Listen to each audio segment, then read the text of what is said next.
What's going on, and welcome into your casual gaming news conversation for this week. I'm Nick, that's Connor, and this is your weekly gaming news podcast from Co-op 64. Connor, we're so back. How you doing, bro? Feeling good. Excited to talk about this state of play with you. Excited to go into the weekend playing more Silent Hill F. Been playing a lot of PSP lately. That Rock Band Unplugged. Having a great time playing that. Loco Roco 2. Are you kidding me? Playing some Heat on the PlayStation Portable. So yeah, gaming's good right now. I'm excited to be here with you. I need to tell this story. So it's right after the state of play, and this was a situation out of the state of play you didn't stream because I needed to edit things, get things up for the YouTube audience, TikTok audience, and then we also had to shoot the Hollow Knight spoiler cast. And so I'm just editing frantically, and our tech situation is always one where it's like, I know how to do everything, and I also know how to do it in a way that I want to do it and like to do it. And so I'm editing, and Connor's like, do you need me to help out with this? I'm like, no, you're good. You can just lay down. I'm going to handle it later. And all of a sudden, I'm editing feverishly trying to get this Wolverine video up. And I just hear in the other room More Than Feeling by Boston playing, right? Mm-hmm. That was the tune. And I look over, Car's laying down playing, and I having a great time. And I'm just like, there might not be anyone on this planet more happy than Connor right now playing this game. I also don't think there's anybody else on this planet playing Rock Band Unplugged. I gotta be the only one, right? And I must say, after playing this game for a few days, I think Rock Band Unplugged might be one of my favorite games of all time. Oh my god! Top 20. Oh my god! I'm dead serious. I love this game so much. It just feels really good to play. The track list is really, really solid. I'm having a ton of fun. We got to put them normally we do the keep bench cut sort of deal. I'm just doing start them, cut them. 2 games. Lumines, Rock Band Unplugged. That's impossible. No, I'm sorry. I'm asking the hard-hitting That's questions. not possible. One game does not exist, gets striped away from the planet. You have to choose one. I feel like I could eventually get tired of playing the same songs over and over again in Rock Band Unplugged. I will never get tired of playing Lumines. So that's the deciding factor, I guess. But I love both of those games almost equally. They're going to be your go-to portable games when you're picking up a PlayStation handheld. If I'm on a plane and I just need to kill an hour or two, I got my 1-2 punch right there. I'm going to be playing these games a lot. That's the awesome, PSP man. rules, dude. I love this little console, man. That's awesome, man. I'm doing well. I haven't hopped into Hades 2 yet, which feels like a disaster for me. I'm not going to lie. Yeah. Yesterday, I was playing Silent Hill F in the middle of the day. We're moving and shaking scheduling around.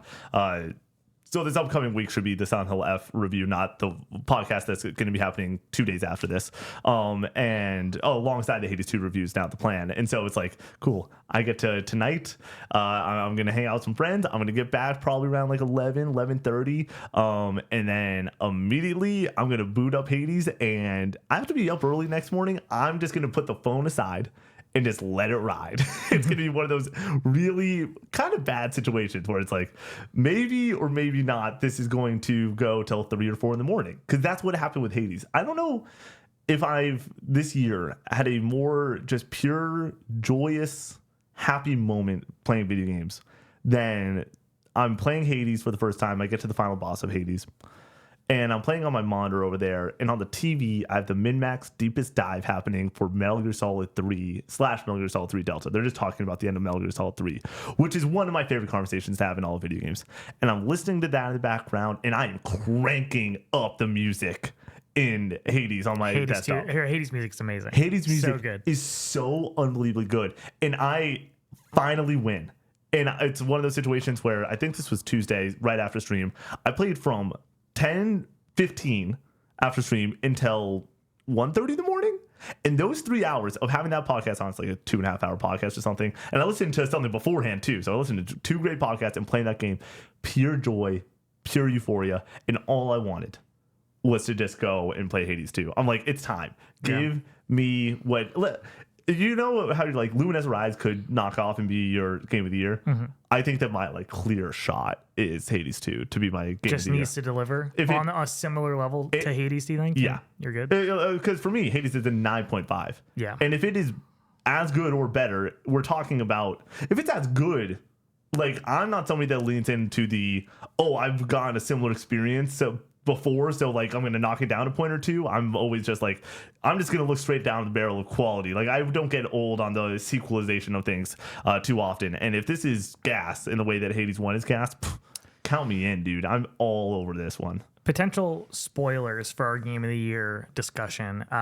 If Hades 2 ends up being your game of the year, neither of us are going to have Expedition 33 as our game of the year, which is going to be a problem for the internet. I'm sure everybody's going to be very chill and cool about that. But as it stands right now, even without Hades 2, Bonanza would be our combined game of the year, probably. I don't know the math on that, but I think Death Stranding. so. Oh, you think so? Okay, Yeah, it would be Death close Stranding. though, right? Yeah, like we're talking about 2 games both in our top 4. At least. Interesting. Oh, I would way prefer Bonanza to be our game of the year, but I wouldn't be mad about Death Stranding 2. Well, Connor, on this show, we will be talking about some Kojima madness and magic alongside Death Stranding 2 and the enjoyment that we had with that game this year. But first and foremost, we're going to hop into housekeeping. Go over to patreon.com/co64, sub over there and kick us $5, and you get this show 3 days early. You get the casual gaming conversation 3 days early, and you get a bonus episode of the casual gaming conversation each and every week. A bunch of I just want to toss this out there. A lot of reviews are coming down the barrel, so just a heads up, if you're excited about the review slate that we got going over there, go check it out. For the price of less than my pumpkin spice latte that I've gotten 5 times in the past 4 days, you can get over 40 hours of content. What day did you get it twice? Connor, don't judge me. And at the higher tier, you can go and get Recollection Retro, the Co-op 64 podcast, and exclusive TikToks. Alongside, at the highest tier, you can get your name read at the end of each and every podcast we do here at Co-op 64, and get your the chance to write in for a topic at the end of the Co-op 64 podcast. It's been a delightful time shooting those. We got to shoot another one of those this week. It's going to be a lot of fun. Twitch streams. We are streaming Monday to Thursday, 7 to 10 Eastern, over on Twitch. Monday, Lies of P continues. And guess what? Daddy's home. I will be back on that stream, and I'm excited to rain down chaos. Yeah, we got to help Brady lock in on the boss fight he's currently stuck on. Yeah, I watched the end of the stream a little bit. He was defeated by the end of it. It was tough. But is there a better Energizer Bunny to come in there and get the boys going? I don't know. It's weird to talk about myself with the third person. Yeah. I don't like it. On the Tuesday, Thursday stream, I'm still playing Ocarina of Time. We're slowly getting through that. I'm loving it. The issue is just like, you're getting there. Tuesday or Thursday, I was like, I just want to play Hades 2, like on stream, because I had the time. And same with like this upcoming week. It's like, man, I would love to play some Hades on stream, but I know that people want Ocarina. Do you know and also I want to. How many temples do you have left? I think 2, 2.5. I think it's 2, and then maybe you just finished the fight. water temple. Yeah, finish the water temple. Not as bad as everyone says, but also I had to guide it for the majority. If you have a guide, it's not that big of a deal. And even then, I can understand though not having the guide up and having to like, okay, I need to go and lower the water level again and figure it out that way. You get turned around real easy. And you get turned around so easily. So I get it. If people not loving that, I feel like this is one of the more obtuse Zelda temples I've ever played. Mm-hmm. And I think that is bad game design. Like I like the more direct, hey, if you figure out this puzzle, it's right in front of you, figure it out, good to go. Where are you at on this game in comparison to the other Zeldas you've played? Better than everything except Tears. Oh, you're over Wind Waker. Yeah. The game has a level of charm to it that is like ridiculous. And it's also, I think that Zelda stories, I give a big knock because I'm like, there's not anything here. You're trying to do something with it, but there's not anything here.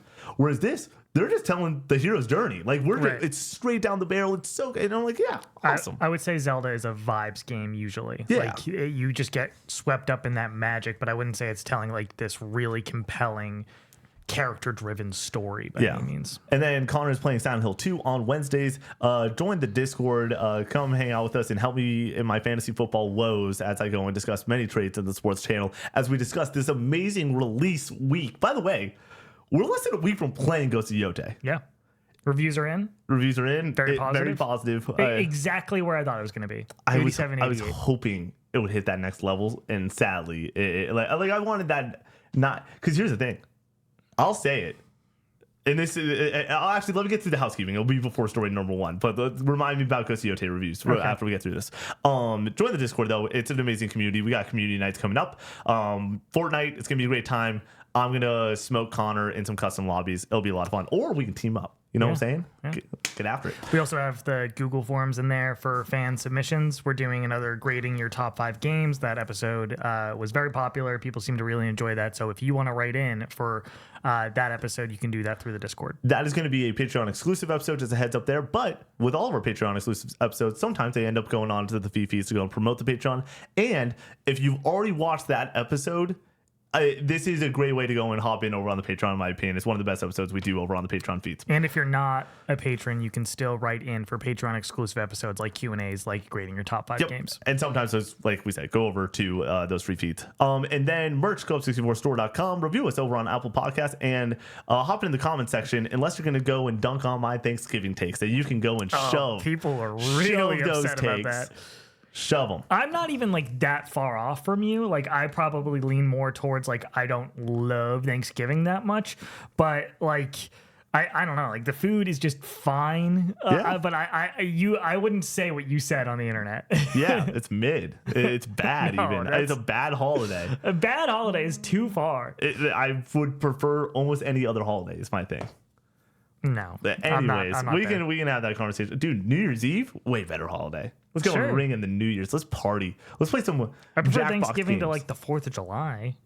I like being in a pool or on a beach more than and I do prefer like burgers and dogs. Yeah, that's what I'm saying.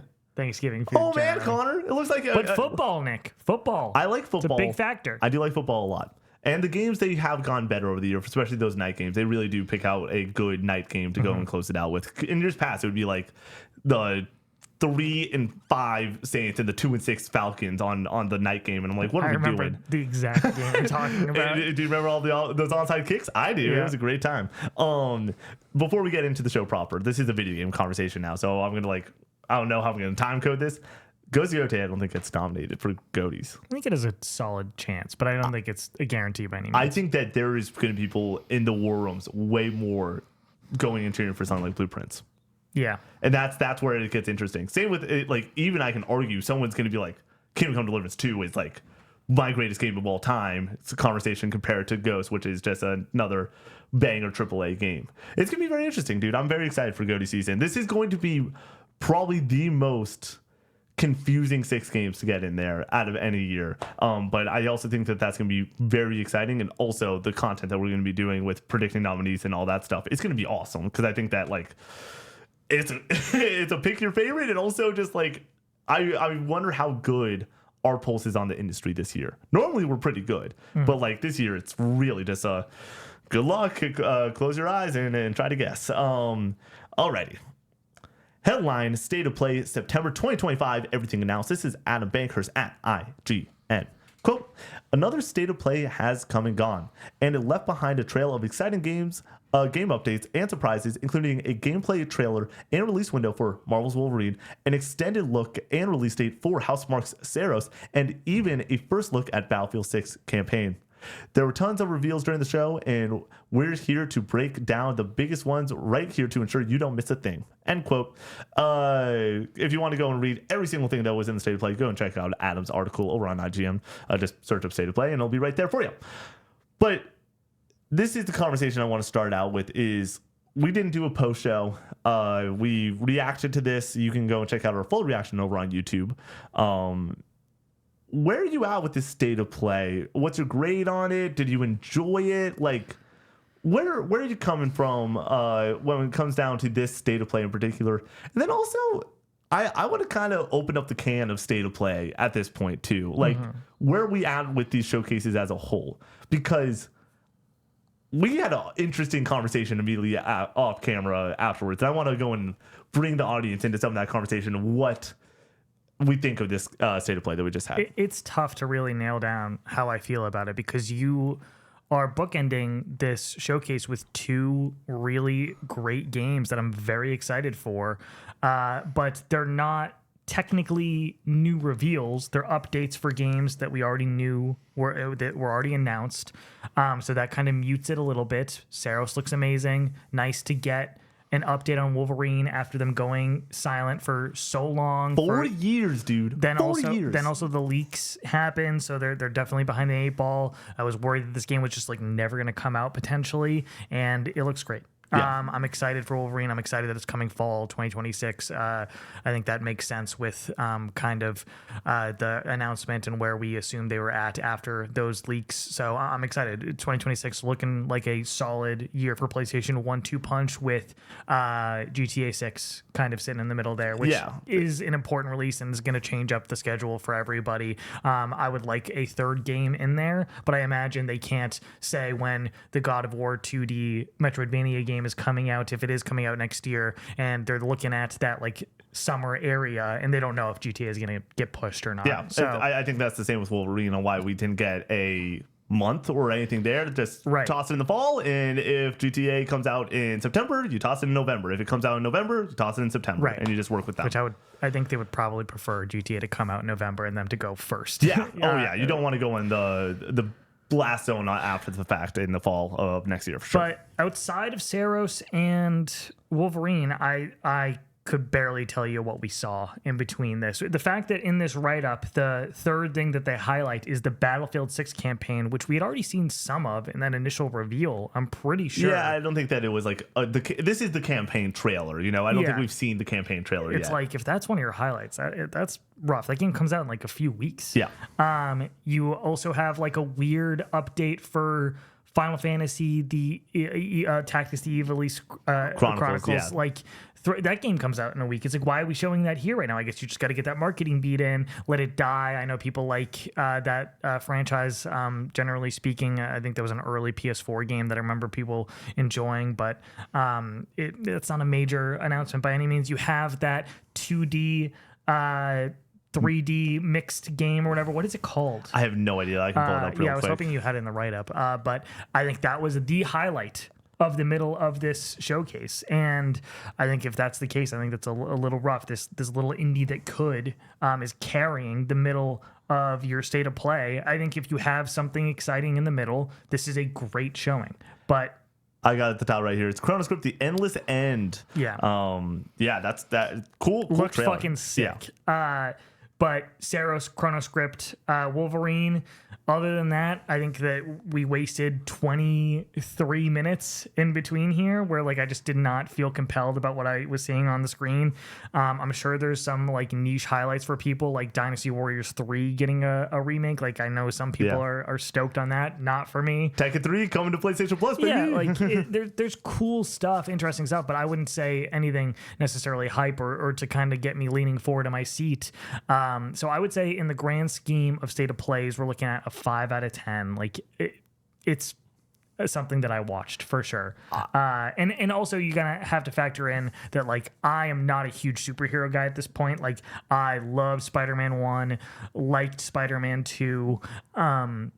I think Wolverine is like a cool character, but like I'm not like super in on him automatically. I have superhero fatigue, so like I'm excited for Wolverine. I'm not as excited for Wolverine as something like Intergalactic or the next Sony Santa Monica game. So that definitely factors into my opinion here. I know that if you're like if Wolverine is your most anticipated game, you probably feel a little bit different about the state of play. I'm leaning to a 6.5 officially with this one. I rewatched the entire state of play. Shout out one thing you didn't mention: Crimson Desert getting a date. That's a date of note, in my opinion. Like we need to understand what is happening in the first quarter of next year and the winter season for us. I just don't care about that game personally. Like I played it and like I'm like, this is not for me. Yeah, you played at SGF for an hour for those who don't know. But I think that is like one of those like, hey, there's people that have a ton of buzz on that game, and that's exciting that finally got a date. But my big thing is it's really hard to go and have two first-party banging titles, just awesome state of play moments, and to be lower than a 6 on this for me. Like it's because like I go back to last year and we were around that like 5-6 area after the Ghost state of play, where it was like Ghost was awesome, and then they kind of wasted a lot of our time, it feels like. But Ghost being a reveal, like a surprise announcement, elevates that a lot for me. Whereas Wolverine, it's like, okay, it still exists. Great. Like now we know when it's coming out. Saros looks like more Returnal. Yeah. I'm whelmed by that Saros gameplay. Like, I feel excited about that. I was already excited before I saw this trailer. I think the little improvements and changes that they're making to the gameplay loop look interesting, but I wouldn't say this is like, oh, my mind is fucking blown. No way, Saros. It's like, we knew this was coming. They said it beforehand. They shot themselves in the foot by doing that, by the way. If we didn't know that was here, like, for sure, I think that there would have been also just like a very large different tune. And I can go and prove that by the fact that when I was making the solo predictions the day before, I was like, we know it's going to be there. They announced it already. And then like, it takes a little bit of the wind out of the sails. Like, hey, like, that's exciting. So we really did only get like one, like, blow your hair back announcement. And it's the fact that, like, worst kept secret, there's been a Wolverine trailer out there, and it's either here or at the Game Awards. And so it was cool to get it here. It's nice to get it here. And they did that whole deep dive. But the cadence that we're getting with State of Plays at this point, it really, the way that, in my opinion, you need to do a State of Play and like really deliver the goods at this point, it's hard. It's hard to do that. Because if they had Saros and the Wolverine gameplay and they didn't announce that, I think that we're talking around like a 7.5. What you need is a third party out of nowhere moment. And like stuff that bolstered the last State of Play, stuff like Neo 3, stuff like Luminous Arise, throw those in the middle of this, those caliber of announcements. It's like, and have them flanked by Saros and Wolverine. I think that's a great 8 out of 10 State of Play. It's the fact that I felt like I wasted 25 minutes in between that. It was feeling, there was and this is the hard part of like what we do. I'm having a great time. Like, we're shooting the breeze with chats flying by, like, we're watching game announcements. It's hard for me not to be like literally in my happy place while doing this. But like, yeah, I totally get the being bitter for 2/3 of this thing and being like, this just really isn't for me. But it's so hard not to be like, I like State of Plays that I leave and I go, I'm playing that game for sure, clearing out my calendar day one, maybe pre-ordering it. And to get 2 of those types of games from Sony first party with Housemarque delivering the goods on Saros and with Wolverine, that like is the most guaranteed 8 out of 10 plus game on the planet Earth, because that's what Insomniac does, is like, I don't know, it was freaking awesome. And so like, and I've rewatched that Wolverine trailer. They've given me a trailer, and this is a big thing for me too. Give me a trailer that I'm going to watch 5 times. Give me something that I'm stoked on. And it's one of my all-time favorite reactions. It's the first reaction you and I ever did together was the 2021 State of Play, Sony Showcase in September, and we got to react to Wolverine. It's been 4 years since we've seen that title. That thing, for all we know, is What's Good Is Dead. Because there's that insider conversation and rumors and leaks and stuff like that, we felt pretty good that it wasn't. But the fact that it's here and it finally exists, and we get a 5-minute like rundown after the fact, and we talk to the devs, and we do a little bit more of a dev direct moment. Do you like that they're doing that now? Yeah. Because they are basically putting the stamp of approval saying quality. Here you go. Take a look under the hood. Like, you know that game's going to be gas when they feel that level of confidence to be like, hey, this is what's up. And I loved it for Marvel Tokon. It needed to happen for a game like Marvel Tokon to sell the casual gaming audience on a game like that's a fighting game, but it's Marvel. So, like, let's have that conversation. I think Wolverine on the other side is like, we need to know what Wolverine is in this iteration, because Wolverine can be a bunch of different things. You can be 1997 comics. You can be Logan. You can be somewhere in the middle. Like, there's so many different versions. So to see him in the Wolverine suit, but also to see him in the cowboy hat, to see him in Japan, to see him in the Canadian wilderness, like, there's so much happening there. I'm happy that they were like, okay, let's go break it down, get into the minutia a little bit more, and have that conversation. I like that. Yeah. And also, they promised 35 minutes. We get 35 minutes worth of game trailers, and then you do 5 minutes after the fact to talk. You're giving me bonus. Like, it's right. Not, you're not taking away time from other announcements. You're not giving me the false promise of 35 minutes of game trailers, giving us 30 minutes and then 5 minutes of conversation at the end. Where's your hype level for Wolverine after that trailer? 7. Yeah. 7-ish. Yeah. Because I'm more excited for, this was another Spider-Man game, I'd be at like a 9. If this was the next Naughty Dog game, if even outside of Intergalactic, if they just rolled a Naughty Dog anything, I'd probably be at like for a second there we thought you were about to get a Naughty Dog announcement. Dude, for a brief moment. There was you can't do that to us. Yeah. I really do think that they should not have shown the logo. I'm pretty sure they didn't do that for Tokon, where like they showed they immediately like did the art sketch over the Sony logo to prove. They really cannot do that ever again, though. Just make sure that you don't show the Sony Studios logos before you hop into the deep dive. But yeah, like 7 out of 10. Yeah, I'm in a similar boat, I would say. I think that if Wolverine is going to really get me, it needs to tell an excellent story. And that's what Spider-Man 1 did. Yeah. And I think it's cool that they're seemingly doing level-based open areas type structure because we saw multiple locations. I'm excited about that, and I think that can help them really tailor certain set piece moments. And we saw a few of those in the trailer. I'm like, okay, it's going to be different from Spider-Man and have its own flavor, and I think that's exciting. Yeah, and I also think that who's the director of Spider-Man? He wasn't in that video.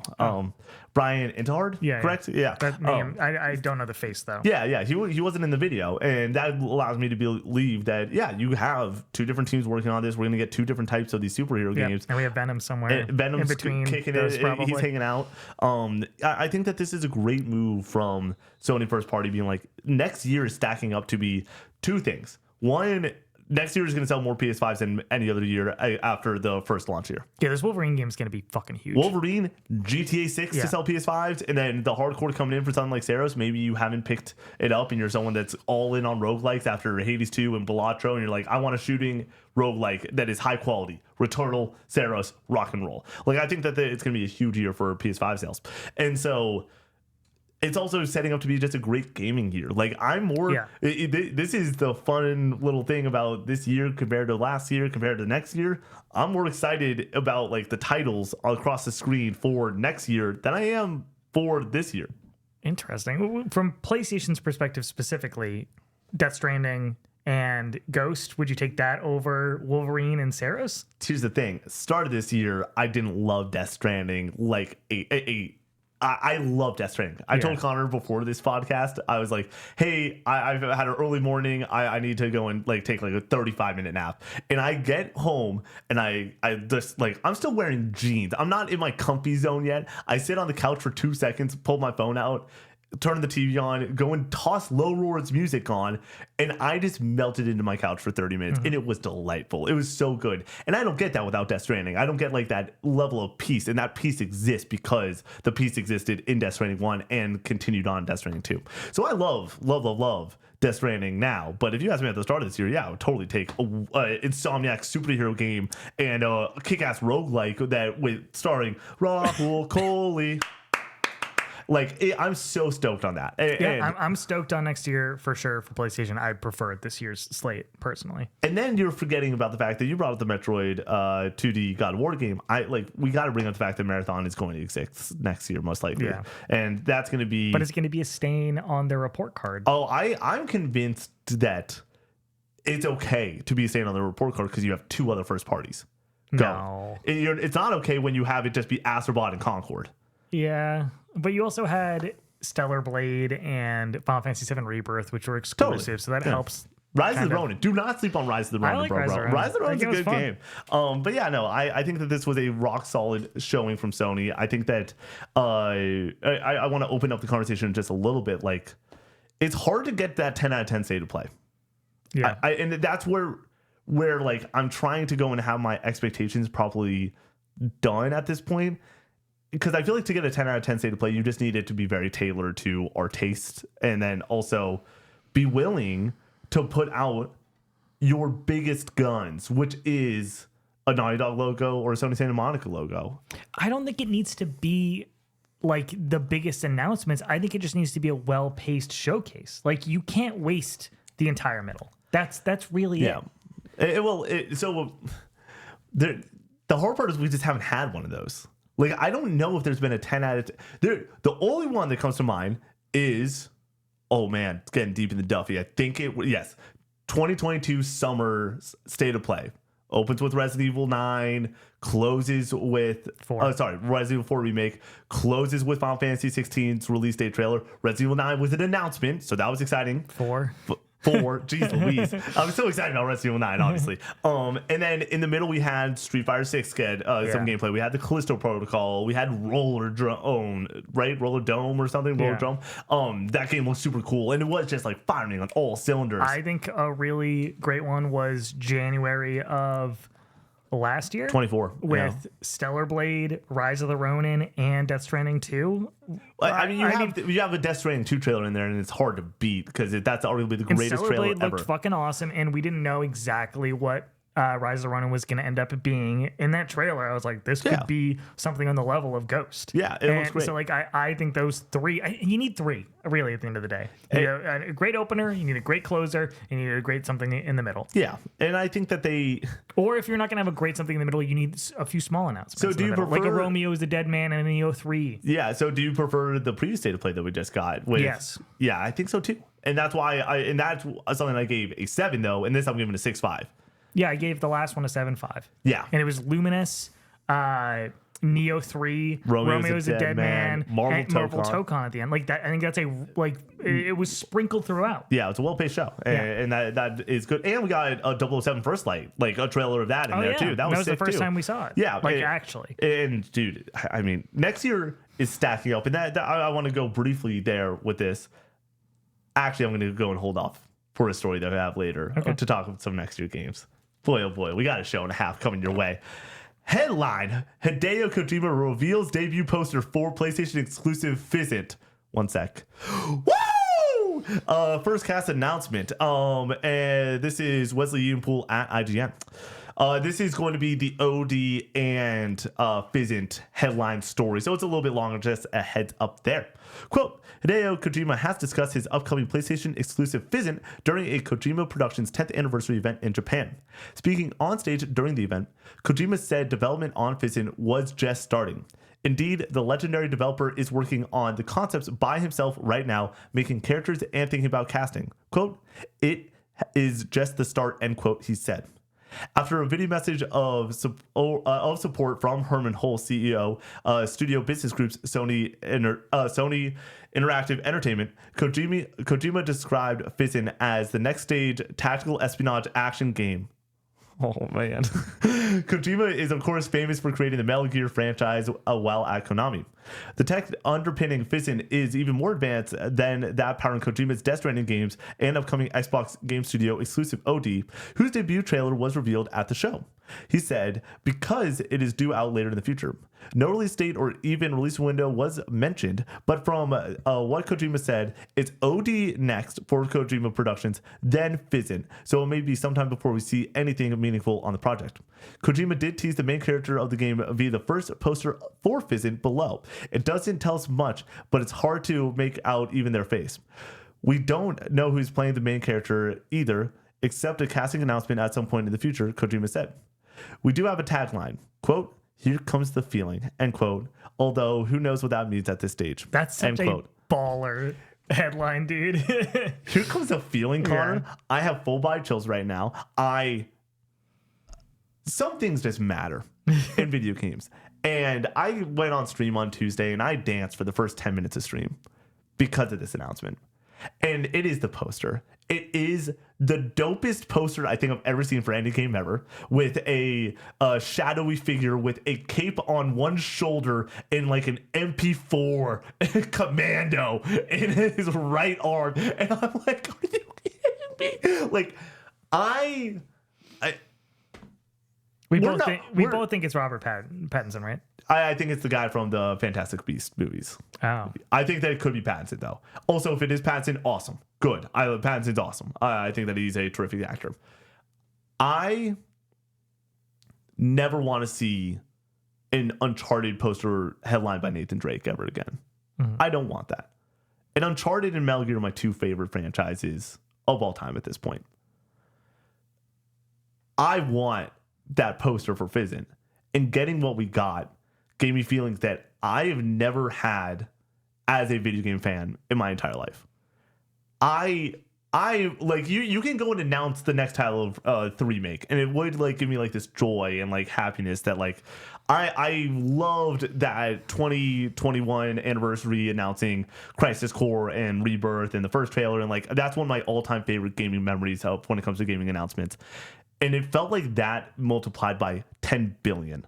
I'm in the airport. I'm seeing, well, it's actually the night before. I'm seeing this at 1 a.m. as I have to wake up at 6 in the morning. I'm going to get 5 hours of sleep. I open that and I go, that's pretty cool. And I put my phone down and I literally like, I'm curled up on Shane's couch and I'm like, this might be the happiest I've been going to bed all year long. And then I woke up and it didn't stop. And then I threw on the song Wait to Fall, which plays at the end of Metal Gear Solid 3 Snake Eater in the credits. And I'm in the Atlanta airport holding back tears due to excitement. This shit means something to me. This shit means something to me. And I can't quantify it. Like, I don't know why it means this much to me, but it is the fact that we haven't had a finished Metal Gear game by the time this comes out in 20 plus years.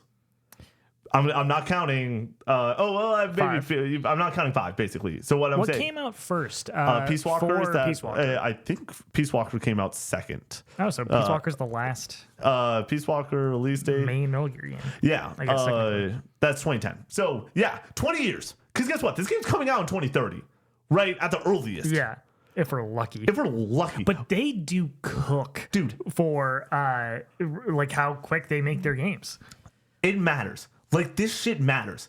And if anyone says, like, it was really funny, DQ Roman, a creator on TikTok, posted something about video games being cool recently, and he tossed us in there, and it's a great photo of me and Brady. Check out that video. It's hysterical. You talk about the positivity that there is in video games and how negative people want to be about gaming for just any stupid fucking reason. I don't even know how you can feel that way at this point. There's so much cool shit to play, and even if you don't like what's coming out right now, go do what I'm doing and play some fucking PSP. There's so many fun video games. Video games are cool. Yeah. This is why. Yeah. This is why, Connor, this is why I get up out of bed in the fucking morning. It's for cool shit like this. Because all this, and I say it all the time, it's like, none of this matters unless we all agree it matters. And guess what? It just does matter, because there's a reason I'm getting chills right now talking about it. And the idea of here comes the feeling, like, to know the feeling that I had the first time I played Metal Gear Solid 1 a couple years ago was euphoric. The feeling I had watching the final cutscene of Metal Gear Solid 4 and him tearing up in the final fight in that game, and I'm so happy, and it's like the best feeling I've had in video games. And I'm like, are you kidding me? It's that feeling coming back? Fuck yeah, dude. I am so happy right now. We have a Forza Horizon 6 story, and I'm not, like, it's not even, like, we're gonna get to this week's just been awesome, dude, for me. It's been so good. Like, I am so happy right now to be a person that's, like, covering video games and playing it. I'm at, like, dude, like, we might hear about Final Fantasy VII Rebirth or the remake this year. Like, maybe next year. I don't know. But, like, it's just the best time ever to be a part of this shit, man. I am so happy. Let's talk about OD. Yeah, because I don't have a ton to say on Physint, honestly. Like, I think that poster looks cool. It's fun to speculate on who the lead actor is going to be. This game is very far away. Yeah. I'm excited for more Metal Gear style games. So yeah, I'm stoked about this. Same. Let's talk some OD. Did you watch the trailer for this one? Yes. Looks unbelievable. Like, really, really good on them for not using the Decima engine, getting Unreal 5 to look as good as it does. Cool. And like, I think it's very impressive. It's because Xbox. Yeah. Looks really impressive. Are you also getting just straight PT down the barrel? Like, that's what I want. Yeah. Here, I was so bummed that we're not getting Silent Hills PT. And I was hoping that this was what we were going to get from OD, and it looks like that's what we're getting. So. Yeah, I'm happy that, like, at the start it's a movie, it's a game, it's all these things. This is, in my opinion, this is just a video game. We don't know, though. I think my assumption is there might be FMV in this game, but in reality, it is going to be a video game that you're playing. But they were talking so much about the cloud technology when they first unveiled this game. Is that just not a thing anymore? Like, did they just scrap that aspect of the game? And if not, what does that mean? We still don't know. Kojima wants to scan real live ghosts for this game, Connor. I think that there's a certain thing that we can talk about him being an auteur and pushing the medium in whichever way he wants and being immensely creative, bringing in this all-star cast for these titles and, like, really just going. There's no game like Death Stranding. There's no game that gives me the feeling that Metal Gear Solid does. Mm-hmm. Like, he just does it different. There's still nothing like PT. Yeah. And so when we're talking about OD, I think that, like, it's going to be a lot. There's going to be a bunch of things that are different and exciting. But at the end of the day, PT, Death Stranding 2 and 1, and the Metal Gear games are still video games. And I think that that's what Kojima, at the end of the day, does. He will end up making a movie. He will end up pushing this into different realms. I don't think OD is that. Now we got to talk about the fact that this is OD Knock.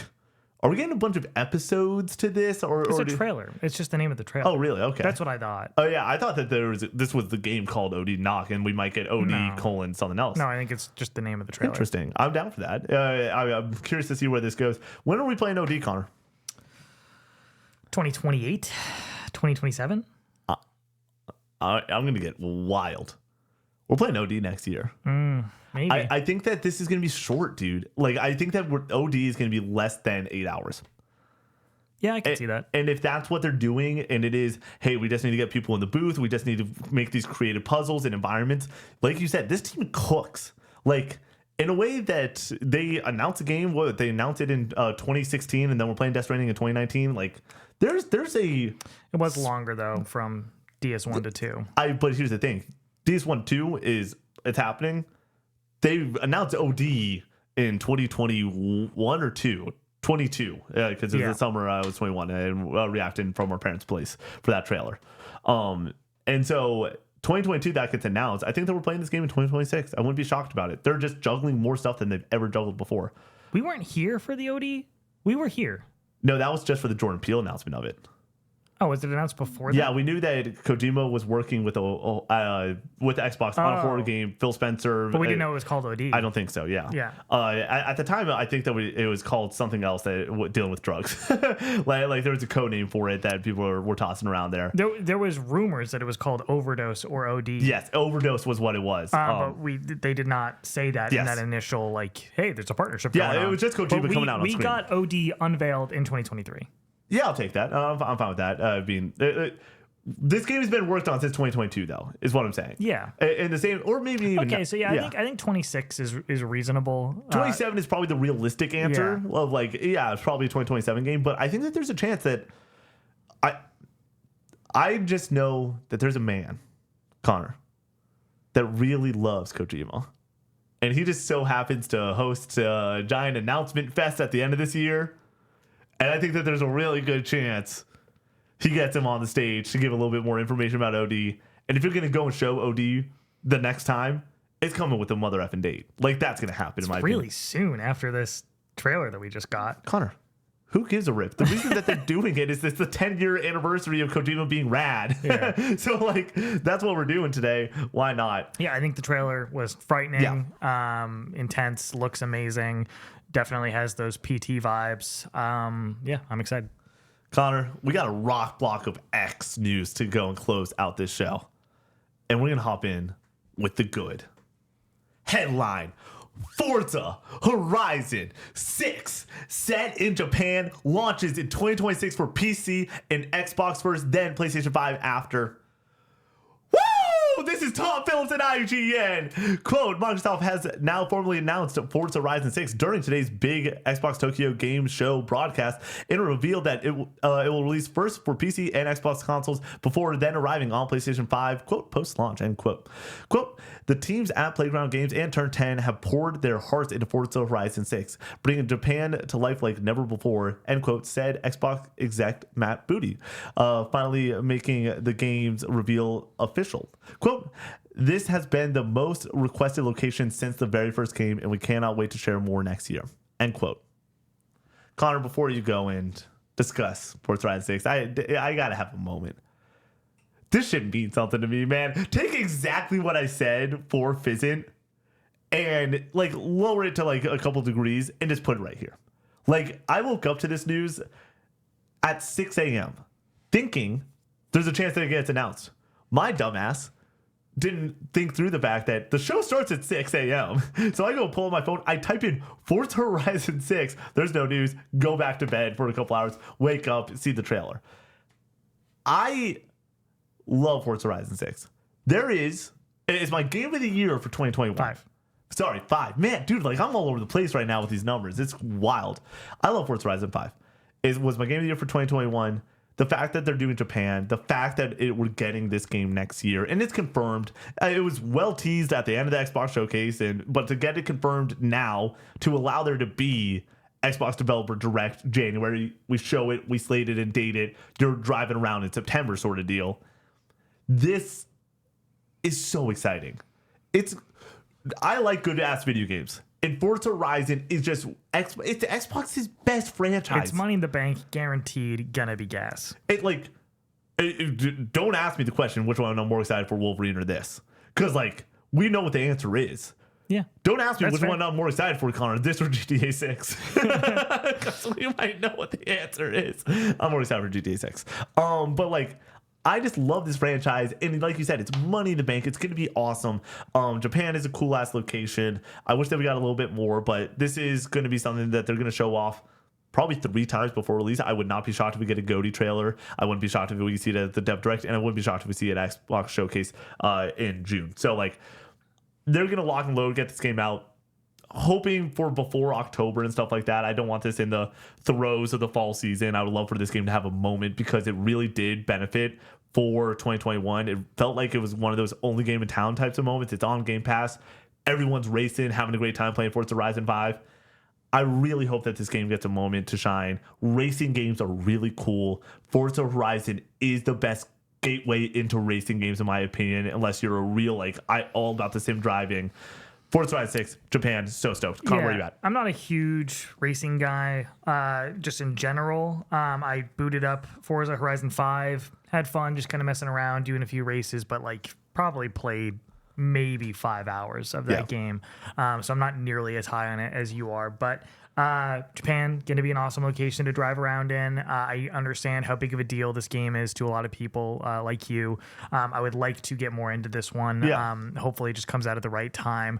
Interesting wrinkle here. Playground Games confirmed 2 teams now. That might be a factor as to why Fable is taking forever. Totally. And I've said this for a long time of like, they're definitely working on the next Forza game. We did not know that. I understand we did not know that, but I was like, they're not going to trust another team with it.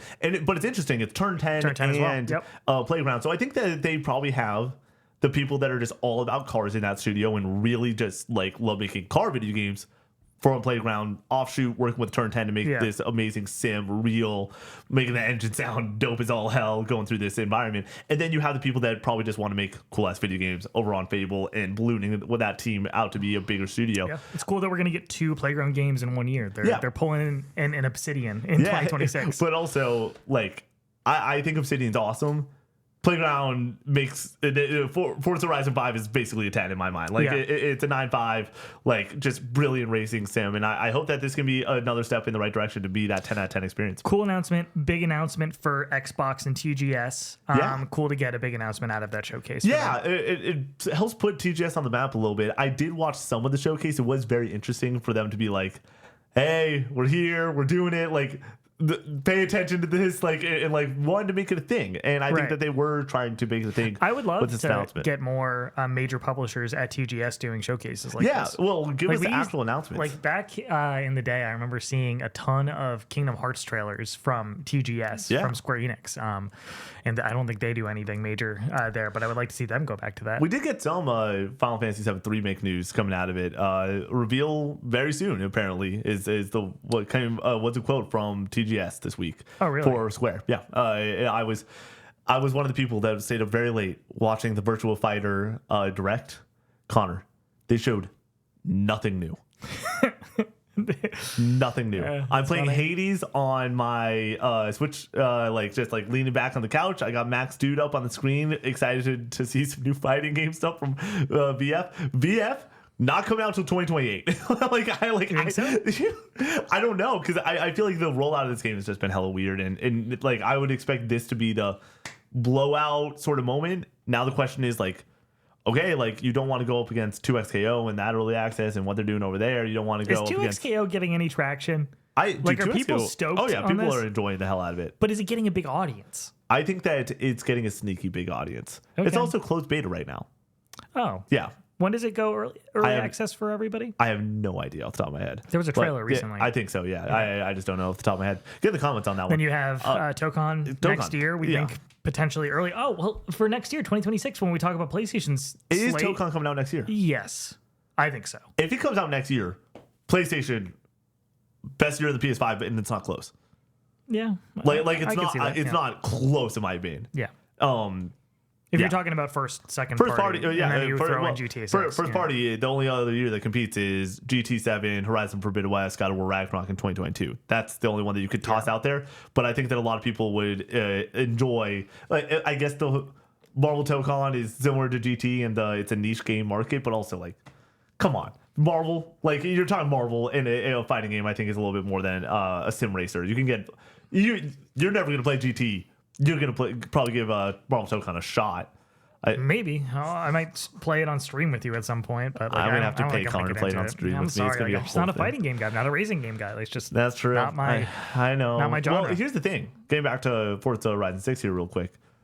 We're blocking out a whole week for this bitch. Connor, you're streaming it for 12 hours. You're going to be on that review, buddy. I'm sorry. Okay. Like, I don't care. Connor, I don't care. Play games with me. Love me, please. All right. Headline, Microsoft is raising Xbox console prices in the U.S. again 5 months after its latest price increase. This is Chris Scullion at BGC. Quote, the company announced back in May that it was increasing the prices of its consoles globally, including increased the price of the Xbox Series X and S consoles in the US by $100 and $80 respectively. Now it is announced that it's raising prices even further, but only in the United States, this time due to, quote, changes in the macroeconomic environment, end quote. According to the newly updated support page, the price increase will take effect from October 3rd. Both the 512 gigabyte and 1 terabyte models of the Xbox Series S will see a $20 increase on top of the $80 increase they received in May, while the Xbox Series X and Series X Digital will see their price raise a further $50. The new changes in full are as follows. Just to go and make things a little bit easier, it is exactly what I just said. It's $80 up, or 20 on top of the 80, 50 on top of everything else. But the big ticket prices that you need to know about are the Series S is now all the way up to $400. The digital Series X is up to $600, and the normal Series X is up to $650 in the United States. End quote. The headline from this: we've gone round and round about console prices being raised. The headline is, if you want a console, buy it. It will get more expensive. That is what is happening. That is where we're at.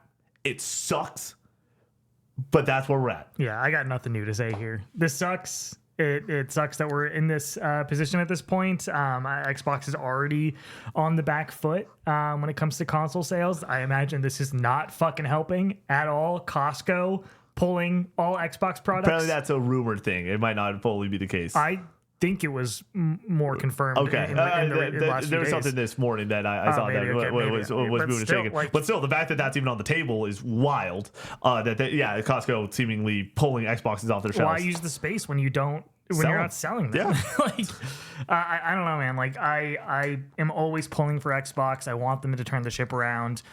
This isn't fair to them that they're in this position because of tariffs and such, but it's the reality of the situation. And I agree. If you want an Xbox, try to get it in before October 3rd when these prices go up. And on the other side of it, we have to mention it. Switch 2. I think that everything else has gone up. Switch currently, I assume that they are in those board meetings right now saying, it's our first year launch. We announced it. Let's go and keep it under that $500 price range. You're cheaper than PlayStation. You're cheaper than Xbox. Get it in there. Get the bundles going. Get it in as many hands as possible in this holiday season so then you can sell software like fucking crazy. Yeah. You need more consoles out there to sell the next Animal Crossing. 100%. The next Pokemon game. The mainline Pokemon, the game. The next Mario game when that eventually comes out. We've said it for a minute now, and I'm just going to keep on saying it. Consoles are never going to get cheaper. That is where we're at economically. Like I like talking about video games with cool stories, and this is one of those that it sucks, but I think that both of our advice as people that are now seeing the trends of this are this, and it's been our advice since May. Get your consoles now. If you're somebody that's on the edge of waiting currently, I think that this year you might be fine for Switch 2s. Like, I think you can get through Metroid and have a great time there. But I do think that there is a January 20th price raise potential for the Switch. I think that there's potentially another price raise that could come from the PlayStation. PlayStations are going to be on sale Black Friday for $500. That's my guess. Yeah. For $100 more, you can get a PS5 Pro than what the current Series X is. Yeah. And now we get a new story to talk about one of the cheaper ways to get into the Xbox ecosystem. Headline: ROG Ally X and Xbox Allies. Sorry. Headline: ROG Xbox Ally X and ROG Xbox Allies. Those names are crazy. Price finally revealed. Microsoft goes for $1,000 for the most powerful version amid tariff uncertainty. This is Wesley Upel at IGN.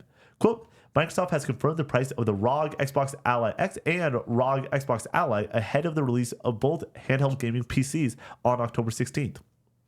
The company has gone for $999.99 for the more powerful ROG Xbox Ally X and $599.99 for the ROG Xbox Ally. The pricing announcement comes in hot from Microsoft with just a few weeks to go until the handhelds launch. At Gamescom in August, Microsoft and Asus told IGN the company still need, quote, more time to figure out the macroeconomic impact to pricing, end quote. Dude, put $1 in the jar. Macroeconomics, dude. A statement issued amid frequently shifting market conditions fueled by ever-changing U.S. tariffs, end quote.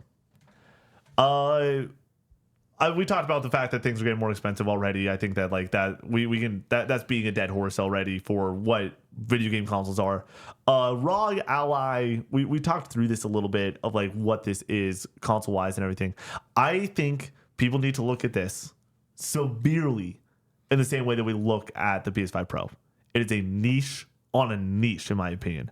We're talking about if you want to go and hop into the PC handheld market, you can get a Steam Deck on the market for like $400 nowadays. Yeah, but Steam Deck's old now. I understand.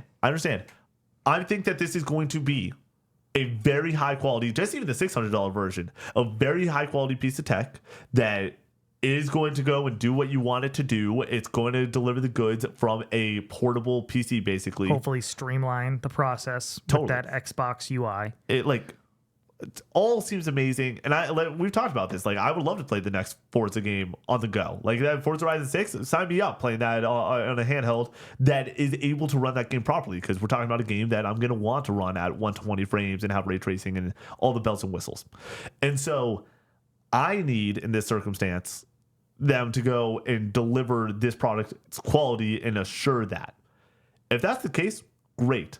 I think that there's going to be many videos that come out that's like, you're charging $1,000 for this. It's one of those things where it's like, this is not for the everyday consumer.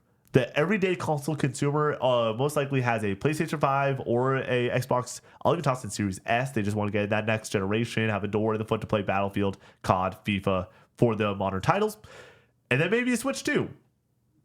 Like, not everyone has the gaming PC that I feel like a lot of people are like, if you're a gamer, you have a gaming PC. That's not the case in all circumstances. If you do have a gaming PC, you probably also aren't even looking at this being like, I have my PC experience already. This is for the person that's travels a lot, loves gaming, major enthusiast, like really loves Xbox in that ecosystem, yeah. Game Pass. And as someone that loves all those things, this product is kind of for me. Like, I would totally be fine with going and picking one of these up and going at it and like having I love my Xbox UI. I love Game Pass. Like, this is something I banged the drum on a hot take recently, being like, Game Pass is unbelievable this year. The value's ridiculous. This is a solid piece of tech in my mind, but I don't want people to get lost on them that like this is Xbox just going crazy trying to get in the handheld market with a crazy price. This is a niche product, and I think that that's what it's designed to be. The Steam Deck 2, whenever that drops, is going to be less than this, I assume. And I also think that like that's more of the handheld PC lower end. This is the high end Xbox. Go have fun, get crazy with it. I also think that they were holding off on these prices as long as they could to get it under $1,000. I think that there were rumor prices that we talked about around that $900 range, and I think that those rumors were true. I really do. And the reality of the situation is just these parts to make these products are getting more expensive. And it's hard to get them in the States. It's hard to go and release these products at a shelf price that isn't damning. You see $999.99, you're like, holy smokes. That's two PS5s, right? Like that's a PS5 and a Switch. It's not for the person that it's this game, console though, is for the person that already has that and they want something else. They want to go and add to their collection, or they're just a diehard Xbox fan. It just sucks that it's completely out of their hands. That because of tariffs, these prices are going to be higher than they probably would like. That higher than the consumer would like. I personally don't have a lot of interest in the Xbox Allies, but I'm very curious to see how the hardcore Xbox community receives these consoles, if they're interested in them. I'm curious to see what the more casual gaming audience thinks about it. Like, why would you get this over a Switch too at this point? So if you're more casual, like I think that this just isn't for you, like you said. So yeah, I'm curious to see how this all goes. I'm curious to see how it reviews, if people who do pick it up are really digging it. I imagine it's a good piece of tech based off of what we've seen. I assume that it's going to be very similar to the PS5 review that you did. This is awesome if it's for you. But if you're somebody that's struggling at the price tag, it's probably not for you. If you're somebody that doesn't give a rip about PlayStation, it's probably not for you. In this circumstance, it's like, do you have a major use case for it? Like, are you somebody that loves the Xbox ecosystem? Do you want another piece of cool tech? I know that there's just a lot of people that like the latest and greatest tech when it comes to this type of stuff and would love to go and pick one of these up. And also, $600 doesn't make them cringe. $600 makes me cringe a little bit. I'm like, that's a big ass price tag. It goes back to the phrasing of like, things are more expensive than ever, and people feel like they don't have that much to go and toss in that entertainment budget. $1,000 is a lot of money, so it really just is an enthusiast product, and that's it is what it is. That kind of sucks. But also, Connor, that Physint poster was pretty gosh darn cool, dude. Golly, son. A lot of negativity for the last few stories, but we were very positive to start out. Maybe I should have put the Horizon story at the end, or the if you've not seen the Physint poster and you're someone that likes video games and just likes cool stuff, that's the greatest poster I've ever seen in media, by the way. What? That's better than the Empire Strikes Back poster. No, it's not. Connor, here comes the feeling. Yeah, that's a cool Here comes line. the feeling. Connor, he has a cape over half of his shoulder. I don't care who this dude is. They're the coolest person I've ever seen in my entire life. Okay. Shout out to the people that support us over on patreon.com/co64. You make this show possible. You keep the lights and mics on here at Co64. We are so thankful for your support. It really does mean the world to us. And like I said, the cup of coffee, you go and get just so many hours of content from Call of 64 for this holiday season. If you're trying to take a holiday break or going a long car trip, and there's a bunch of content over there. Shout out though to the members at the highest tier to go and really allow the show to happen, and our amazing members to get their name read at the end of each and every podcast we do here at Co-op 64. Amazing members like Pinch and Power, John B, Library Daniel, Tyler, Trace H, Crumbly L, Sir Shellas, Cody H, Ooh Gracie, Chuzar, MG, Dunbar, Mr. Munchies, Farmer Spud, Rocket Tater, Nofi, the Dankest Mike, Swampy Bits, Jaxie T, Tristan C, Sconesy C, Strachan 1978, Das Goopy, Dingleberg Rules, So Sure, Hook 'em Horns, Go Nash, Neutral Sphere, Easton C, Stooby Dooby Doo, Stooby Dooby Doo, Crispy, DJ Zach B, Uli, Jacob D, Big Bag, Metal Nate, The Patty Cake, Bear Pork, Cowboy Jesus, Yogi, Dumb, Holden M, Colin C, Brack, Voodoo, Milky Sins, Alex the Golden, Andrew H, Master Diz, Cannon, Fodder, Games, Bad Fella, Only One, Rufus, Drifter X1, Skirt, Goops, JMAT B3, Ali Ben Ali. and Kingdom Hearts Sucks. Thank you so much for joining us on this episode of the Casual Gaming News Conversation. We will see you in the next one. Peace out.